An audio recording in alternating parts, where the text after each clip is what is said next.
নমস্কার। কিছুদিন আগে গিয়েছিল আনন্দলোক পুরস্কার মানে আনন্দলোক অ্যাওয়ার্ড 2025।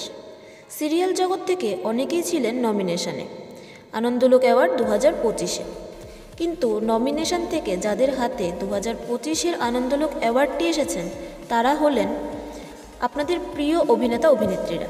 আসুন দেখে নেওয়া যাক তারা কারা কারা। টেলিভিশন জগৎ থেকে দর্শকের পছন্দে সেরা অভিনেত্রী হয়েছে কথা এবং জগদ্ধাত্রী মানে সুস্মিতা দে এবং অঙ্কিতা মল্লিক, এবং সেরা অভিনেতা হয়েছে সাহেব ভট্টাচার্য কথা সিরিয়াল থেকে, এবং সেরা খলনায়িকা হয়েছে কথা সিরিয়াল থেকে অর্পিতা মুখার্জি, আর সেরা ধারাবাহিক হয়েছে জগদ্ধাত্রী।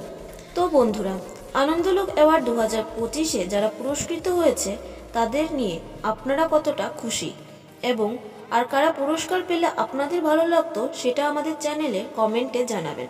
আর ভিডিও ভালো লাগলে আমাদের চ্যানেল টেলিজোনকে লাইক করবেন, শেয়ার করবেন এবং সাবস্ক্রাইব করবেন। আর এমন সব খবরের জন্য আমাদের চ্যানেলের সাথে থাকবেন। ধন্যবাদ।